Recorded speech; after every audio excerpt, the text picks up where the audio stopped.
त्यांनी त्यांचे मतं तिथे व्यक्त केली होती.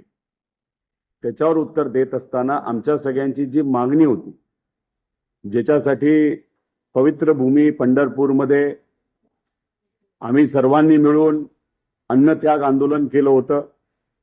शेतकरी नेत्यांनी पाठिंबा दिला होता, अनेक राजकीय नेत्यांनी पाठिंबा दिला होता, सर्वसामान्य शेतकऱ्यांनी पाठिंबा दिला होता. त्याच्याचबरोबर छत्रपती संभाजीनगरमध्ये एक खूप मोठं आंदोलन, रास्ता रोको तिथे असणाऱ्या शेतकऱ्यांच्या पाठिंब्याने आम्ही तिथं ते केलं.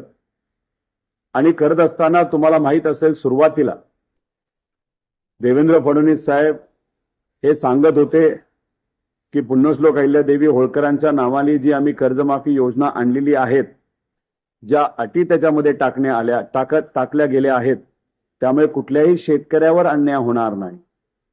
पण काल उत्तर देत असताना आम्ही ज्या मागण्या केल्या होत्या, ज्याच्यामध्ये सर्वात महत्वाची मागणी म्हणजे 2019 मध्ये ज्या शेतकऱ्यांनी लाभ घेतलेला आहे त्यावेळेसच्या कर्जमाफीचा, महात्मा ज्योतिबा फुलेंच्या नावाने जी कर्जमाफी होती, त्या लाभार्थी शेतकऱ्यांना या नव्या योजनेमध्ये फक्त 50,000 रुपयाचा लाभ तिथं सरकारने दिला होता. आमची मागणी होती ही अट काढण्यात यावी. सरसकट 2 लाखाचा लाभ सर्व शेतकऱ्यांना, म्हणजे ज्या शेतकऱ्यांनी 2019 मध्ये कर्जमाफीचा लाभ घेतला त्यांना पण आणि इतरही शेतकऱ्यांना द्यावा अशी आमची मागणी होती.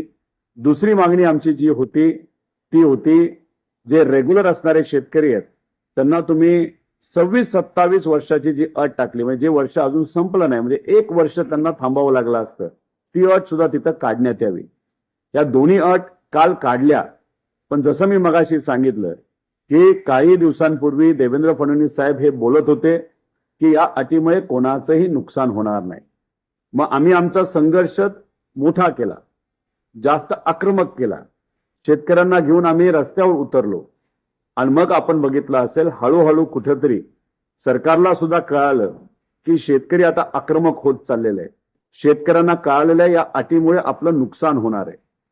आणि मग अनेक वेळा सरकारबरोबर आम्ही चर्चा केली, मुख्यमंत्री साहेबांबरोबर चर्चा केली, परदेशी जे या कर्जमाफी योजनेचे जे काही समिती होते, त्याचे प्रमुख होते, त्यांच्याबरोबर एकदा चर्चा केली. दुसऱ्यांदा जेव्हा चर्चा करण्याची वेळ आली, दुर्दैवाचं ते त्या बैठकीला आले नाही. त्यामुळे ह्या सगळ्या संघर्षानंतर आणि अधिवेशनामध्ये अंतिम आठवडा प्रस्तावामध्ये आम्ही हे मुद्दे मांडल्यानंतर शेवटी सरकारला या अटी मागे घ्याव्या लागल्या.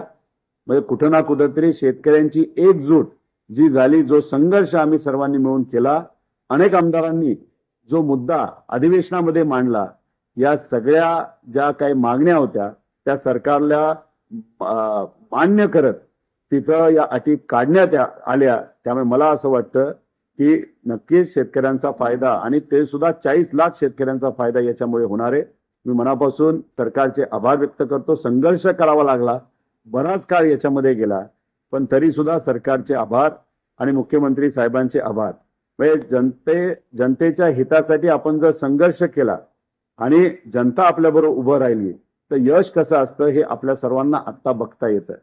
अनेक आमदार, अनेक नेते, अनेक खासदार विकास व्हावा म्हणून सत्तेत गेले, पण आपण जर प्रामाणिकपणे रस्त्यावरची लढाई लढत राहिलो त्याला 100% यश येतं. हे कुठंतरी या कर्जमाफी योजनेसाठी जो लढा आम्ही उभा केला होता आणि त्याला यश आलं, त्याच्यातून आपल्या सर्वांना त्या ठिकाणी कुठेतरी बघायला मिळतं. सुरुवातीला आंदोलन केलं तर काही लोकांना असं वाटलं की कुठंतरी आंदोलन अडचणीत गेलं, सरकारकडनं प्रतिसाद तिथे मिळाला नाही कारण आमची बैठक नाही झाली. पण तो संघर्ष तिथं न थांबवता तो आम्ही पुढे घेऊन गेलो आणि मग छत्रपती संभाजीनगरमध्ये तो संघर्ष अजून आक्रमक केल्यानंतर सरकारला हा निर्णय त्या ठिकाणी घेता आला. आता याच्यात महत्वाचं काय की आम्ही कर्जमाफीचे मुद्दे घेऊन तिथे लढत होतोच, पण त्याच्याच बरोबर इतरही आमच्या काही मागण्या होत्या त्या दुर्दैवाने सरकारकडनं अजूनपर्यंत मान्य नाही झाल्या. एक तर ज्या पीक विमा योजना आहेत त्याच्यामध्ये 4 ट्रिगर काढण्यात आले, ते परत आणण्यात यावे अशी आमची मागणी. त्याच्यासाठी आम्ही लढा असाच कायम तिथं पुढे ठेवणार आहोत. त्याच्याबरोबर बीड जिल्ह्यामध्ये 2020चे 800 कोटी रुपये तिथे असणाऱ्या लाखो शेतकऱ्यांना जे अजूनपर्यंत मिळालेले नाहीत, त्याच्यासाठी सुद्धा येत्या काळामध्ये आम्ही एक मोठं आंदोलन हे उभं करणार आहोत. त्याचबरोबर फडणवीस साहेब मुख्यमंत्री असताना 2017 मध्ये बोंडअळीमुळे झालेल्या नुकसानाचे पैसे अजूनपर्यंत देण्यात आलेले नाही, जाहीर करून सुद्धा. त्यामुळे त्यासाठी सुद्धा येत्या काळामध्ये शेतकऱ्यांच्या वतीने आम्ही संघर्ष करणार आहात. त्याचबरोबर राज्यभरात मनरेगाचे कामाचे हजारो कोटी रुपये थकीत आहेत, त्यासाठी येत्या काळामध्ये आम्हाला आंदोलन करावं लागेल. त्याच्याच बरोबर राज्यातील अनेक शेतकऱ्यांना दिवसा वीज मिळत नाही आणि जी काही वीज मिळते ती तिथे जास्त तास मिळत नाही, त्यासाठी सुद्धा येत्या काळामध्ये आम्हाला संघर्ष हा करावा लागेल. हा शेतकऱ्यांच्या बाबतीतला संघर्ष. त्याच्याच बरोबर ही कर्जमाफी योजना या महिन्या अखेरपर्यंत लागू झाली पाहिजे अशी आमच्या सगळ्यांची मागणी आहे. पण आम्हाला जे कळलेलं आहे की सरकारकडनं आयकर विभागाला काय माहिती मागण्यात आलेली आहे.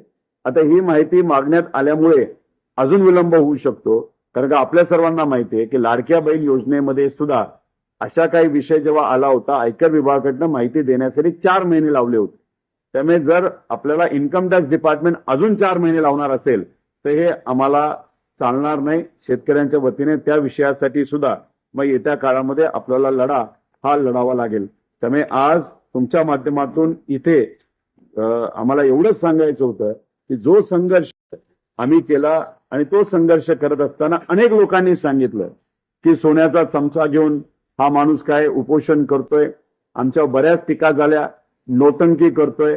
पण मला असं वाटतं की लोकांच्या हितासाठी जर हे लोक कुठल्याही संघर्षाला कुठल्याही आंदोलनाला नोटंकी म्हणत असतील तर मग अशी नोटंकी करायला काय हरकत आहे, जेणेकरून सामान्य लोकांना त्यातून फायदा होत असेल. त्यामुळे हे काही आमच्या संघर्षाला बोलले तरी हा संघर्ष हा लढा विविध लेवलला आम्ही त्या ठिकाणी लढतच राहणार आहोत. हे झालं शेतकऱ्यांच्या बाबतीत. त्याच्याच बरोबर युवांच्या